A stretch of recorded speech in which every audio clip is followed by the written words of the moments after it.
This is your ultimate stop for everything sports. The Golden State Media Concepts Sports Podcast. Should I say more? From the NFL, MLB, the NBA to MMA, it's all in here. The Golden State Media Concepts Sports Podcast. Listen now.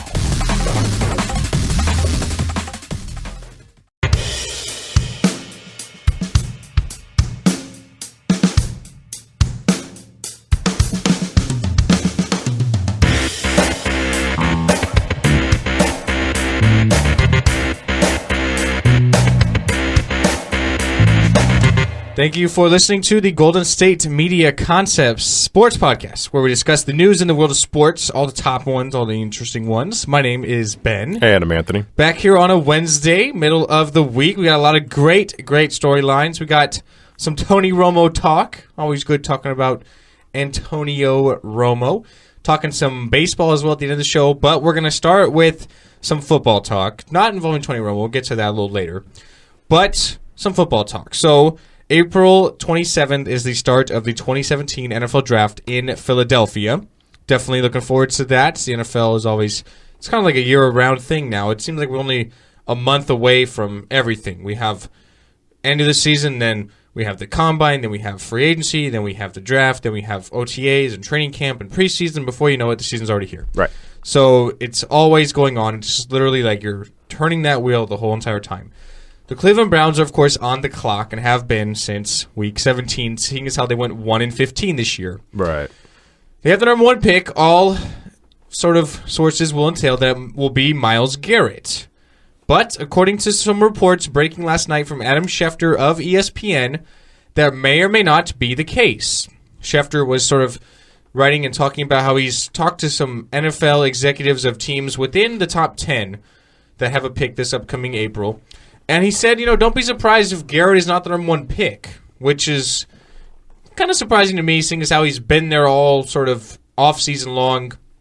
Great workouts at the combine, great athleticism. He's a pass rusher.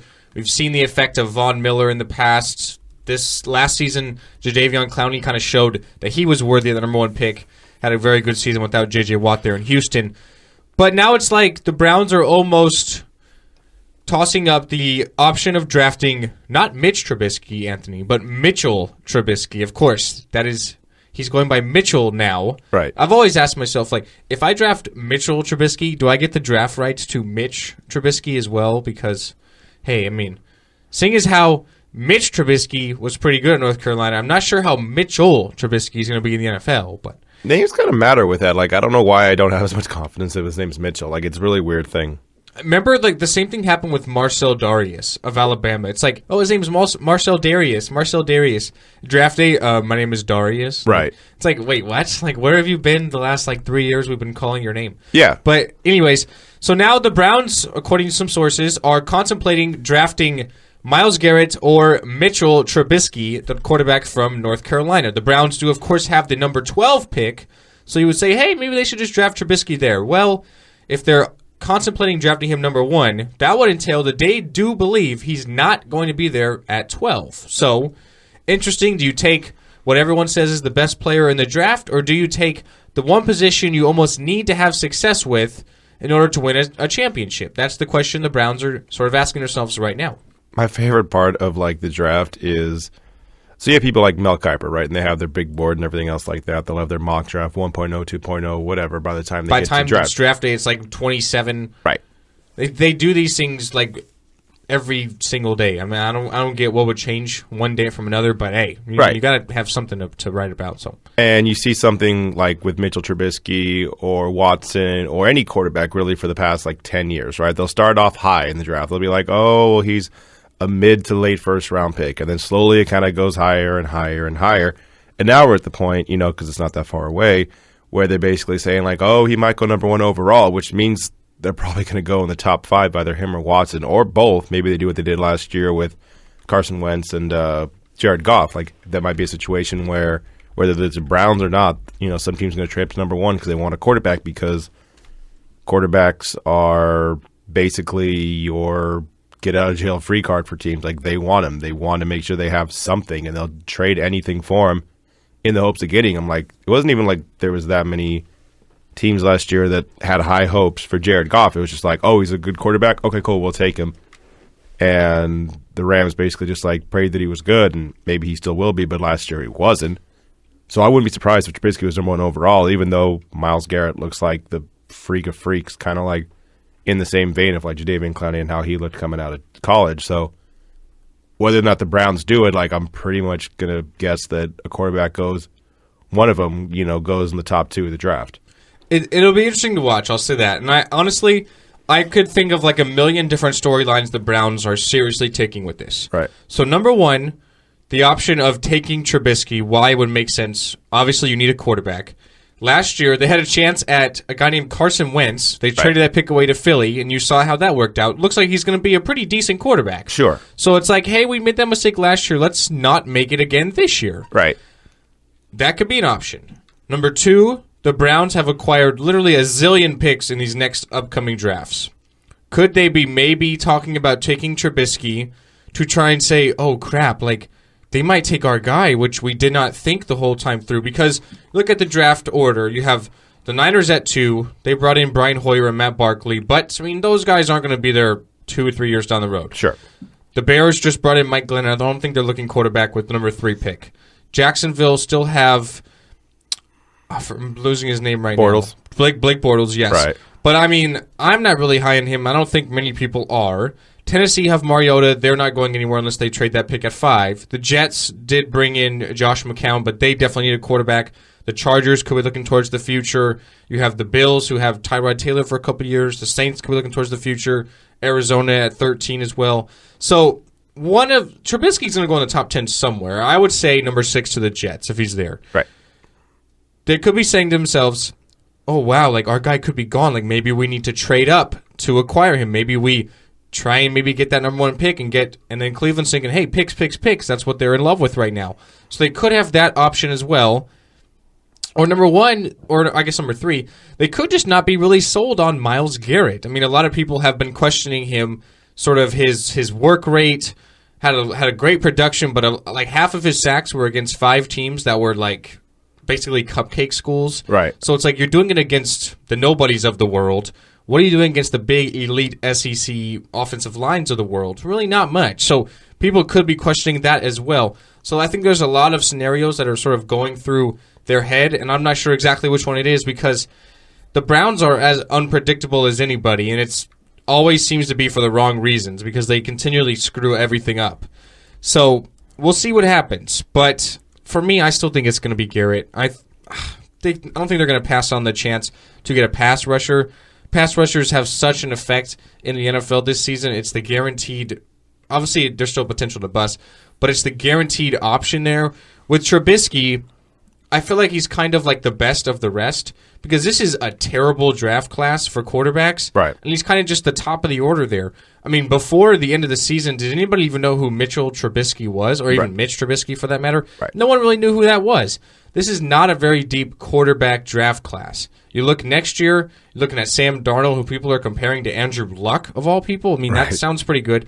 Josh Rosen, if he can have a good junior year. Jake Browning, possibly, from Washington. So you have a lot better guys coming out next year. This year, it's kind of like, I mean, we have to draft a quarterback. He's like the top guy there. Like, let's just kind of throw ourselves in the ring and take one. There could be as much as 4 quarterbacks drafted in the first round when you include Deshaun Watson and Shine Kaiser and Patrick Mahomes from Texas Tech. So there's a lot of options there. For me, what I would do is I would draft Garrett at 1. You still have that pick at 12. Chances are either Watson or Trubisky or even Kaiser, if you're big on him, is going to be there at 12. Just take one there. Right. And, I mean, it also could be the situation where the Browns have, I think, 11 picks or something like that in the entirety of the draft. And they've been, pretty good at just kind of like stockpiling all these picks. Maybe they're just angling to get more picks. Maybe they're just like, look, we like this guy, but we also like this guy. Let's just throw this out there and see what we can get for this either number 1 overall pick or number 12 overall pick. Just throw stuff out there and see if anybody wants to trade up for something. That way, instead of getting 1 and 12, we get for, pick number 4 overall, a second-round pick, a third-round pick. Like, you kind of just, like, acquire more picks. So where at that point, it's just basically, law of averages, and you just keep getting all these players, and hopefully one of them knocks it out of the park if you don't really feel, like you said, the quarterbacks, like if you don't think Trubisky's that great, and you just want to kind of like acquire even more picks just to basically find another guy that could be great or could not, but you just kind of stockpile all these picks just to get some of them right, because God knows they need not just one, not just two, not three, but like 1,300 different picks to go right for them, because they weren't the greatest last year. They haven't been since like literally forever. Yeah. I can remember in recent memory like 2 draft picks that have really, really panned out, and that's Joe Thomas and Joe Hayden. Right. No, other than that, it's like, oh, yeah, Johnny Manziel, how did that work out? It could have gone better for them. That cornerback they drafted from Oklahoma State. Right, and the Johnny Manziel draft. His name is literally like escaping me again. I'm sorry. Yeah, same with Justin me. Gilbert, I want to say. Like, that sounds about right, yeah. That was literally a disaster. Johnny Manziel was a disaster. Tried to bring in Robert Griffin. That really worked out good for them, too. I mean, Trent Richardson. Like, everything the Browns have done is just, I feel kind of bad for them now. But hopefully they can turn it around. Do have 2 of the top 12 picks as it stands right now. NFL draft is, of course, April 27th. We'll find out what happens. And then real quick before the break, James Laurinaitis, longtime middle linebacker of the St. Louis Rams, I guess LA Rams. Right. He is retiring as of yesterday. He's only 30 years old, but he did have some injury plague seasons his last couple of years. He finishes his career with 853 tackles, 16.5 sacks, 10 interceptions, 8 forced fumbles, and 33 passes defended. He is retiring early. I do think if he would have played a lot longer, he would have been on that cusp of a Hall of Fame. He was a very, very good player coming out from Ohio State in the last few years, but obviously taking very early retirement. He only came out in 2009, so you're looking at 8 years in the league. Right. But, things do happen. So hopefully you have a good retirement, James Laurinaitis. I always was a fan of you, as I was a fan of your father in the WWE with the Road Warriors, so we'll see what happens, but hopefully you have a good retirement, buddy. We'll take our first break here on the show, the GSMC Sports Podcast. After the break, we're talking about Tony Romo of the Dallas Mavericks. Yes, you heard that right. Tony Romo, honorary member of the Dallas Mavericks last night. Talk about that as well as the race for the playoff spots in the NBA. Tonight is the regular season finale. Still some spots, some seating up for grabs in the Eastern Conference and one in the Western Conference. Talk about that coming up next at the GSMC Sports Podcast.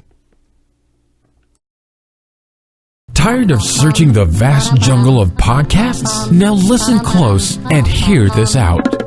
There's a podcast network that covers just about everything that you've been searching. Hey! The Golden State Media Concepts Podcast Network is here. Nothing less than a podcast bliss with endless hours of podcast coverage. From news, sports, music, fashion, cooking, entertainment, fantasy, football, and so much more. So stop lurking around and go straight out to the Golden State Media Concepts Podcast Network. Guaranteed to fill that podcast itch. Whatever it may be. Visit us at www.gsmcpodcast.com. Follow us on Facebook and Twitter, and download us on iTunes, SoundCloud, and Google Play.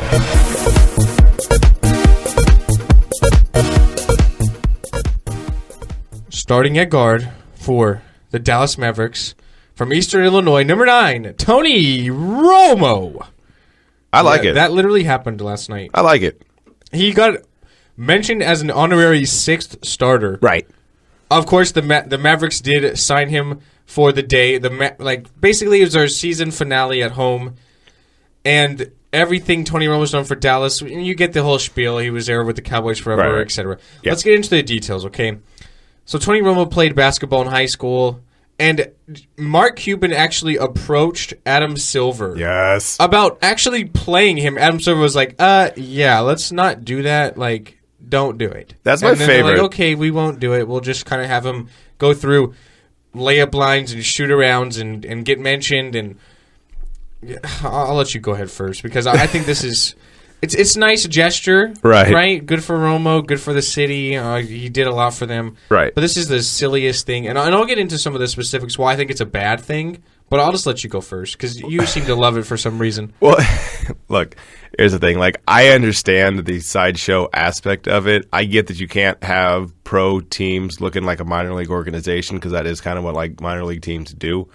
They're kind of like, let this guy play for a day or something like that. Like, I get, like, you can't do that. But at the same time, like, I love the fact that, like, Mark Cuban is still, like, 15 years later, the same dude that basically tried to give David Stern a stroke every single time he said something, like how he and David Stern hated each other because Cuban didn't care. He's like, I'm going to say what I'm going to say, and if you find me, that's fine. I'll deal with it. Still doing it. Like, nothing's really changed with that. Like, I just want to hear some audio of that, of him just, like, calling up Adam Silver and just being like, hey, Adam, so, we're having this whole thing with Tony Romo. Oh, yeah, I saw that. That's kind of a cool little thing. You're, like, honoring for a day. Yeah, right. I want to play him. Wait, what? I'm surprised Romo even agreed to wanting to play, given all the back injuries and the clavicle, and I'm surprised he even wanted to maybe even go out there. No, you got to at least, like, if you get that opportunity, no, you got to at least try that. Like, I don't care if, like, I had shoulder surgery. Like, if I had any chance of, like, pitching in the major leagues, I'd throw the hell out of my shoulder just to get on the mound one time. God, yeah. Like, I wouldn't care about something like that. There's some, like, ego involved in that, too, that I'm sure Tony Romo was just like, oh, yeah, cool. Well, I mean, we know he has that. I mean, yeah, any pro athlete, whoever has made it to the actual major leagues probably has a huge ego. Like, I never understood people are like, oh, he seems so humble. No, that's just an act. Like, if you get to the majors, like, unless you're like 7 feet tall and they just like make you play basketball, like, you pretty much had to fight through a lot to get to where you are. So your ego's probably pretty high. But no, I love this whole Tony Romo thing. Like, I get that you can't do it. I get that that's a bad look. But like I said, I just want to hear the audio of like Adam Silver being like, no, Cuban, stop. We're not doing that. Like, that's stop. We're not actually doing that. Like, it's a cool enough story. Don't get greedy. Okay, I'll say a couple of things, and I guess I'll give Mark Cuban a little bit of credit. So Mark Cuban's a billionaire. Right. Billionaires are not stupid. No. You can't become a billionaire and be stupid. You might become a millionaire and be stupid because you maybe got rich doing one thing, you maybe hit the lottery. If you're a billionaire, you're not dumb. Right. There's a difference between millionaires and billionaires for a reason. Yeah. Okay? I'll start by saying that. I'll bring in Tony Romo. I'll sell some tickets. It's Dallas. People love him. There's no reason people are going to go to these games. We're eliminated from the playoffs. I think the Mavericks have 32 wins this season. No one's going there. Let's bring in Romo for our last game of the season. I'll probably give away some free stuff because, like, thanks for the fans for the season. Mm-hmm. And then wait until next October. I mean, so I'll give him credit for that. Yeah. He's not stupid. And by the way, the Mavericks did lose 109-91 to the Denver Nuggets. Right. But this is literally the biggest example of the regular season in the NBA does not matter. Right. Like, we've seen the Cavaliers and, like, many other teams resting players. LeBron James talking about, like, really much basically saying, I don't care about the regular season. I've been to 6 straight finals. It's about getting back there and winning a ring. All this stuff about how the regular season does not matter. This is the biggest example of the regular season does not matter. Right. I'm bringing in a football player who just hung it up to go into the broadcasting booth to be a Maverick for the day, and I'm going to seriously think about playing him? This is the biggest publicity stunt I've seen. This is worse than Tebow. Well, I guess it's because it's the major leagues. I guess in the minor leagues, I guess you have more of a shot of being a normal person trying to make it. But this is worse than Tebow. I mean, at least Tebow is doing okay. 2 home runs. I mean, he's got to be doing something in the minor leagues. He's at least showing that. I'm not going to say he like is sort of gratifying that he belongs there, but he's at least doing something. I mean, last time I checked, he was 2 for 10 with 5 RBIs, and the 2 hits were home runs. So he's at least doing something. Tony Romo even entertaining the option of playing basketball for has never even happened. This is just an even bigger publicity stunt and a biggest example of that the regular season simply does not matter at all. And, I mean, that's kind of what I chalk it up to. But I guess good for Romo. Mark Cuban's not stupid. He's getting some money out of the deal, selling some tickets. Well, the thing with Cuban is, like, yeah, you talk about you can't really be dumb to be a billionaire and stuff like that. You also have to have, we talked about athletes having egos. If you're a billionaire, God, your ego's probably huge because, like, who's really going to tell you what to do? Like, I made $1 billion. There's nobody controlling him. I mean, I actually like Cuban. I've always liked Cuban. I like watching Shark Tank. I think the show's phenomenal. He's good on there as well. But I actually like Cuban. Like, people kind of give him a hard rep because he's always, like, boisterous, like when the Mavericks were sort of in their heyday and, like, criticizing referees and everything. But I've always loved Cuban. I think he's phenomenal. One time he was trying to buy the Cubs. I was hoping he was going to do it. Yeah. But the thing is, like, we've seen enough with the NFL. Like, the owners run the league. It's not the commission. The commissioner is just a guy there, trying to enforce some kind of order between the players and the owners. But the owners pay the salary of the commissioner. So, like, I'm surprised Silver was just like, no, you're not doing this. And, Cuban didn't come back with, like, I dare you to find me for this. And just said, bleep you, I'm going to do this, even if it was only for, like, 5 minutes. Yeah, like, Cuban literally has, like a little side thing for, like, charity. Right. And, like, he, like, does it on purpose. Like, I remember one time he, like, knew he would get fined if he said something. He's like, like, bleep it. Like, he said it just, like I don't really care. And I mean, like, I wipe my butt with, like, $100 bills. Like, right. I mean, he's, like, that filthy rich, so it doesn't really matter to him. But I was like... When I read this, I was like, come on, this is, like, literally this, like, silly. Like, come on, seriously? Like, stop it. But I guess it's a good gesture. But anyways, let's move on. Talk about the race for the seeding here on the season finale of the NBA tonight. Of course, the playoffs do start on Saturday. We'll, of course, preview some of them on Friday. But the race for the number 1 seed, technically in the East, is still there. The Celtics do have a 1-game lead over the Cavs. The Celtics are playing at home tonight against the Bucks. The Bucks are guaranteed the number 6 seed in the Eastern Conference. They already said they're resting a lot of players, including Giannis Antetokounmpo, which is literally their franchise right now. Yeah. So the chances of the Celtics losing tonight, not very high. I'll give the Celtics number 1 seed. And also Cleveland, they're taking on Toronto. They're already resting LeBron James. They announced that a couple days ago. He did not play against the Miami Heat because of a quote-unquote calf strain. And Kyrie Irving didn't play also because of a, quote, injury, although you and I both know they're just resting because they don't care about the regular season. We've already talked about it. So you're looking at the Celtics 1, the Cavs 2, and quite honestly, the Cavaliers better come out of the Eastern Conference this season because they have shown us that they simply do not care, okay? They're like, regular season doesn't matter. We want to win championships. We don't care where we're seated, blah, blah, blah. Then they better show up because if they don't get out of the East at least, I'm going to have a big problem with their regular season. Like, they simply just do not care. It's not like, I really don't think they can just flip a switch. Oh, it's playoff time. Let's literally sweep everybody. Like, I don't think that's going to happen. You can't just do it like that. Are you not playing defense on purpose? Because they can't guard their own shadow right now. Right. That includes LeBron James as well. They can't guard anybody. Can you just flip a switch? Like, it's playoff time. Let's, get ready to go, guys. You know what I mean? Like, they better come out of the East at least because they are showing us that what they're doing simply does not matter until playoff time. Right. So a few things. One, do you know how many times LeBron's played in Miami since he left? And he never plays more than 25 minutes. No, he's only played one time in Miami since. It's been 4 or 5 times that he's actually, been in Cleveland going back to Miami. It's been about 4 or 5 times that's happened in Miami. He's only played one of those games. Every other time he sits out for rest or whatever reason. He's afraid of confrontation with Pat Riley or something. Him and Riley don't get along at all. But at least with this last one where he sat out, I can at least vaguely understand it because it was the 4th game in 5 nights. And that's actually a lot to do with that. And 3 of those 4 games were on the road. So this technically all 4 were in a different city because going back to your own home is still a different place to play instead of Atlanta or Miami or Boston. But yeah, the Cavaliers basically decided never mind, we don't care about the regular season. And maybe they can flip a switch because the East isn't that good. Boston might be, but I always...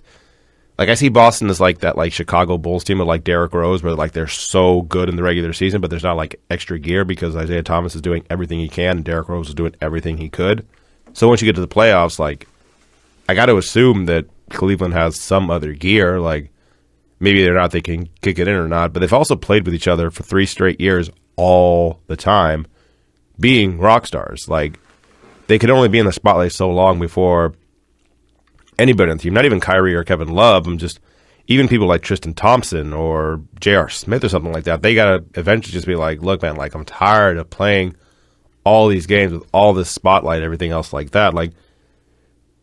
I guess the Warriors are doing it again this year. This is the 3rd year in a row they're doing it, but at least they have a different player in Kevin Durant who can kind of get the pressure off of them. This is just always on LeBron, always on Kyrie, always on Kevin. Kevin Love's been getting yelled at since he got to Cleveland, basically. Especially in the finals last year. He literally was not there. I mean, look, the one thing you remember from Kevin Love in the finals was when he guarded Steph Curry in Game 7 when they were down by 3. That was the only thing you remember that he even did in the finals. So, yeah. I don't know. I just feel like they just can't flip a switch. I mean, I think... They probably can't. I think the last 43 games the Cavs have played, they're 23-20. Like, it's not like, right. You know what I mean? It's like they were doing phenomenal. It's like, okay, everything just sort of went downhill. Like, have they been not caring for the last 43 games, half the season? Like, I just don't know if that's true or not. I mean, who knows? They're going to get the number 2 seed, presumably. Technically, they can get the number 1 seed if they win and Boston lose. Yeah. But Boston aren't going to lose tonight with the Bucks resting everybody. And the Cavs probably might win against the Raptors without LeBron, but who knows? I don't really know. The number 7 and 8 seeds words get really interesting because we have 3 teams vying for 2 spots. We have the Pacers currently at 41-40. Then we have the Bulls and the Heat at 40-41. Now, it looks pretty bad for the Heat right now, though, because the Bulls and Pacers, if they both win, they're in. Yeah. The Bulls are taking on the Brooklyn Nets tonight. The Brooklyn Nets have already clinched the worst record in the league, but yet they have already announced they're going to be resting for what reason, God if I know. They're resting 6 players, including Brook Lopez and Jeremy Lin, which are by far their best 2 players. I don't know if they're like, oh, maybe next year we'll like get better when we don't have our pick because we traded to Boston and we already are the worst team in the league. I don't know if that's in their mind or what exactly is in their mind. Maybe they just don't like the Miami Heat organization, but they're resting literally their whole entire squad. I feel like you and I could probably where's Tony Romo? He could probably get some minutes tonight for the Brooklyn Nets. So the Bulls are going to win tonight. The Pacers are playing Atlanta. The Pacers already have a 1-game lead over both of them. And the Heat are taking on the Washington Wizards, who are always a tough out. So the Heat need to win and have the Pacers or the Bulls lose. If the Pacers and Bulls win, they're both in. If the Heat lose, then they're both in. So chances are it's going to be probably Indiana at 7 and Chicago at 8. So probably that's how it's going to work out. Me and the pettiness that I have sometimes, I want Cleveland to win, Boston to lose, Miami to win, and Chicago to lose because I want Miami to be the 8th seed. I want Cleveland to be the 1 seed. I want Miami versus Cleveland in the first round. I would love that. I would love that too, but I think we're gonna get like the second best option here because the Cavs are probably gonna be the 2 seed, right? And the Pacers are probably gonna be the 7 seed, right? So Lance Stevenson and LeBron again. That's not bad. That's like almost as good. That's kind of interesting and kind of fun to do because even the thing with if Miami and Cleveland play again, like Dwayne Wade's in Chicago, there's not a lot of people. I don't think there is a person there outside of Udonis Haslem that's still on that team because Bosh doesn't count; he doesn't play. That was on that championship team for the 4 years. Also, you talked about the people that are playing. So yeah, Brooklyn. I feel like what they did there was basically they're like, all right, Brook, you're a good soldier. We appreciate all you've done. Just go home. It's fine. I'm thinking they're just worried about like them possibly getting like an ACL at the last game of the season. Something. It's just like, but it's like you already are the worst team in the league. You're not going to get your pick. Right. You're not going to get any better. Like, oh, Brook Lopez tore his knee. Like, oh, big deal. Like, we're going to do anything with him. Like, yeah.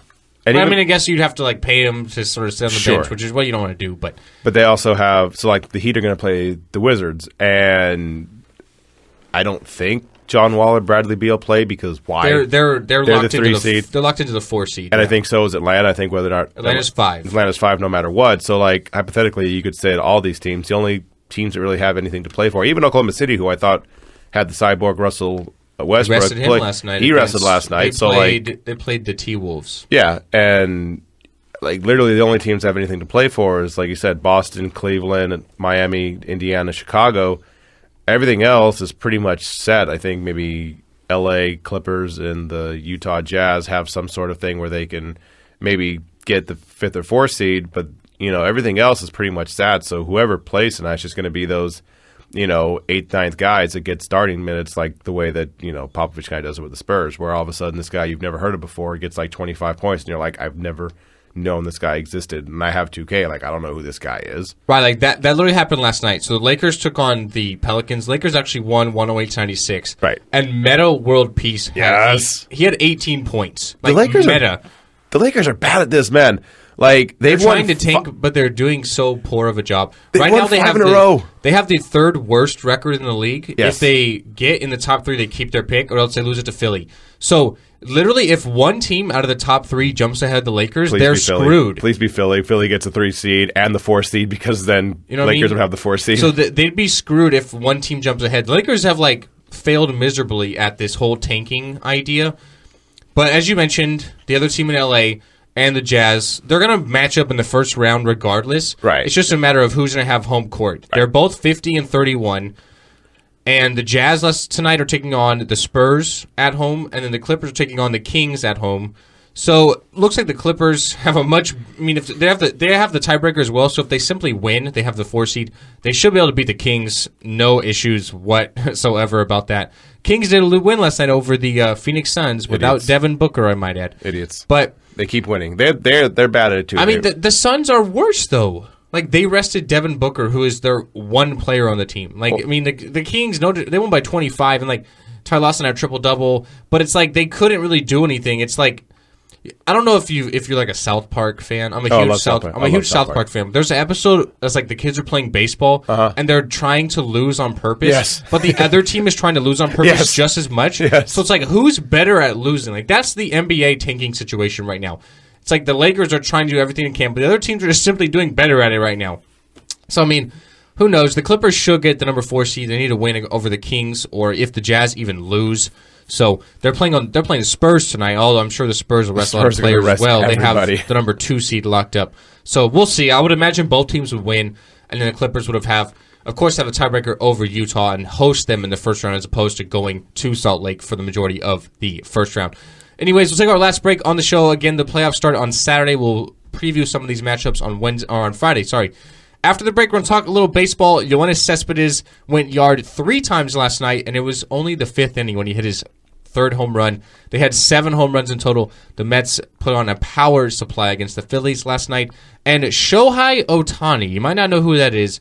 You'll probably know a lot about him next year, but he's basically like the Babe Ruth of Japanese baseball. He throws over 100 miles an hour and hits home runs. Like, he's kind of ridiculous. We'll talk about him, all that, coming up next at the GSMC Sports Podcast. Do you want to be healthier, yet you just don't know what to do? All these shows telling you this and that, but nothing seems to work. Well, listen close. Golden State Media Concepts has got something great for you. The Health and Wellness Podcast dedicated to workout trends, healthy eating habits, diet, and everything about healthy living. Join us in our banters as we help you not just live life to the fullest, but live it to the healthiest.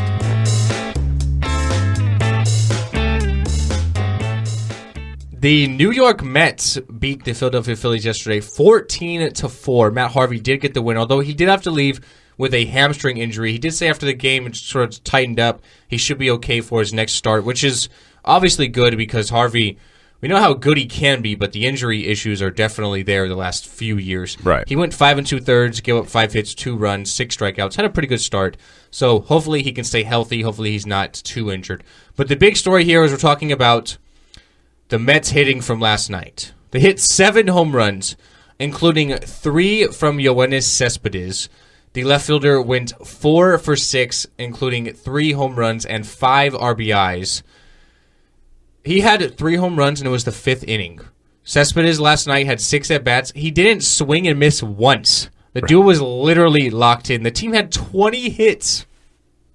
That's remarkable. I mean, Clay Buchholz, he hasn't been the greatest. I remember his first start for the Red Sox, he threw a no-hitter. Right. And then literally since then, he's just been on the downward decline. He went 2 1/3, gave up 8 hits, 6 runs. His ERA is currently 12 through a couple of starts, so that's not great. Not doing too well for Clay, but the Phillies aren't really doing too well either. We know what the Phillies have been for the last few years, so interesting stuff there. But Cespedes, literally everybody. Lucas Duda homered a couple of times. Asdrubal Cabrera homered. The Mets are just literally. The Mets are my pick to get to actually the World Series this year. Right. If they can stay healthy, if their pitching stays healthy, I think they'll be there. They have such a good pitching rotation. The hitting's there with Cespedes. So we'll see what happens, but the Mets put on a nice little display last night. And we'll get to now, the majority of the segment here, is a guy named Shohei Otani. So you probably don't know who this is, but he's a Japanese baseball player.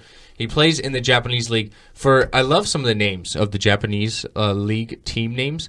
So he plays for the Nippon Ham Fighters, which is phenomenal. Whatever a ham fighter is, God if I know. But anyways, so he's 22 years old, just a young kid still.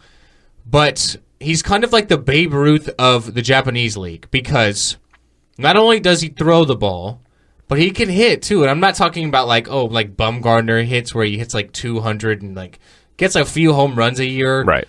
This guy is like, I don't know if he's a better pitcher or hitter. So like just some of his hitting stats first and foremost. So last season, he hit .322 with 22 home runs and 67 RBIs in 104 games. So far in 8 games this season, he's hitting .407, a couple of home runs in 32 plate appearances. The one downfall is he did just get injured. He got a groin injury. He's going to probably be out about 6 weeks. But then you look at his pitching stuff. So last year in the Japanese league, he registered the fastest pitch of the season with a 102-mile-per-hour fastball. So the guy's literally gunning it. His ERA last year was 1.86. He had a 10-4 record. I mean, he threw 140 innings, only gave up 89 hits. He's literally got it all. Looks like he's probably going to be coming over to the major leagues next season. He's going to garnish a ton of attention because he can sort of do both things here. But the question for me is a couple of things. In the major leagues, I don't think teams are going to allow him to sort of do both, right? I mean, there's just no guarantee there. Like what he does in the Japanese league is he's a DH during the week, and then during the weekend he has a start. So he only makes one start a week, a little more than 5 days rest, which is normal. But he like hits around his starts, takes a couple of days off, and then pitches. So in the major leagues, I don't think teams are going to allow him to do that. Do you? Probably not. Like they'll because of how much money it's going to cost to actually. Yeah, we've get seen him. what these Japanese and Korean players have garnished from Hideki Matsui, Daisuke Nakamura, Matsuzaka. Oh yeah, Daisuke. I'm thinking of Shinsuke. Daisuke Matsuzaka, and now Masahiro Tanaka, Darvish. Like a lot of these Japanese players have just literally taken a ton of money. Like teams have to pay up just to even talk to the guy, which is through a translator, let alone give him a contract. So, like you said, there's a ton of money involved, and it's like, and that much money being invested in the dude, they're going to be like, no, like we spend this much. Like you said, some of it's just like the money just to talk to him, not to sign him, just to say like, hey, do you want to sign here? No, okay, bye. Like the amount of money, like they're going to be like, no, we spent this much on you. No. You're going to do what we want you to do, not what you want to do. I think you're going to have to really find out what he wants to do more, either be a hitter or a pitcher. Right. I think it's probably a pitcher because he doesn't play in the field. He's a DH. Sure. So you'd have to either look at it one way or another. If he wants to be a hitter, then you're definitely looking, okay, you have to go to an American League team because you're not going to field. But if you are going to be a pitcher, this will work phenomenal for a National League team. Because when he's up there to bat, you're going to have to fear him with the stick. Yeah. You know what I mean? Like, he'd be the most feared pitcher hitting the ball. Right now, it's Bumgarner for sure. Yeah. But he would definitely be taking that throne because this dude is just as good of a hitter as he is as a pitcher. I mean, I think that'd be the best option, but would you even take a gamble on it? I mean, we've seen a lot of these Japanese guys come over, and they've had like maybe some instant success, but it hasn't really carried on. You mentioned Daisuke. He was injured a lot of his time in Boston. Darvish can't stay healthy. Masahiro Tanaka started off good with the Yankees, but he can't stay healthy. It seems like a sort of a growing trend with some of these Japanese and Korean players that they simply just can't stay healthy. Right. So would you even take a gamble on it, and not to mention the money you're going to have to offer? Probably. Well, I guess it all depends who I am, right? If I'm the Twins, no. But if I'm the Dodgers, the Yankees... He's not going to go to the Twins. He's going to go to a big market with money. Right. So, like, if you have the money to do it, like, you might as well because, you know, I can see some team like the Mets doing it just because the Mets want to get some publicity because, hey, they got Tim Tebow, why not get this guy too? Just because it's exposure. I'm not saying they're the same people. Obviously, one's better at baseball than the other.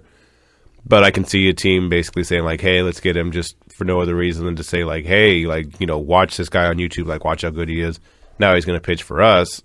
But, yeah, if I had the capability to get him, yeah, like, just get him, whether this goes great for a year or 3 years or, you know, whatever. Like, you still just try it out because, like you said, not only is he a good pitcher, but he's a good hitter. So at least you have, like, it helps your odds that at least one of it's going to work out pretty well.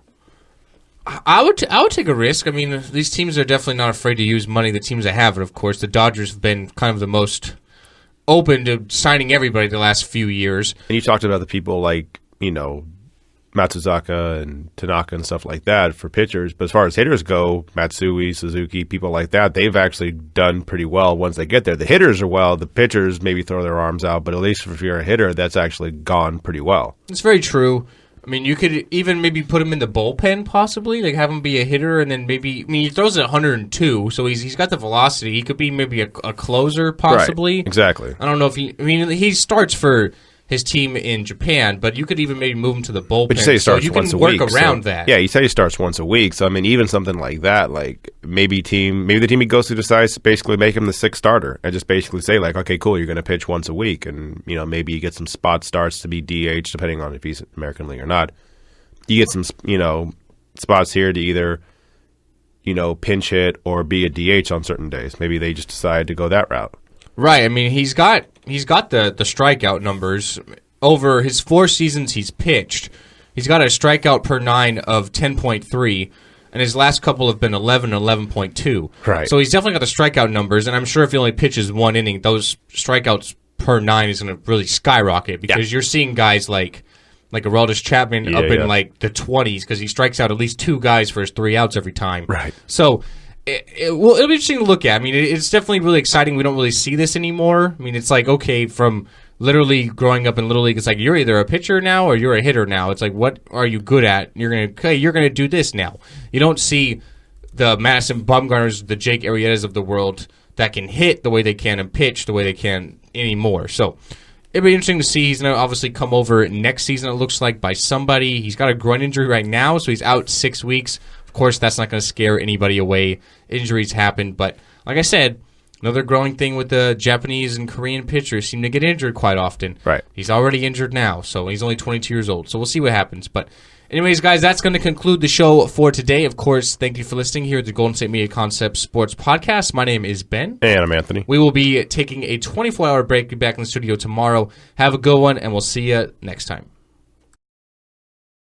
You've been listening to the Golden State Media Concepts Sports Podcast, part of the Golden State Media Concepts Podcast Network. You can find this show and others like it at www.gsmcpodcast.com. Download our podcast on iTunes, Stitcher, SoundCloud, and Google Play. Just type in GSMC to find all the shows from the Golden State Media Concepts Podcast Network, from movies to music, from sports to entertainment, and even weird news. You can also follow us on Twitter and on Facebook. Thank you, and we hope you have enjoyed today's program.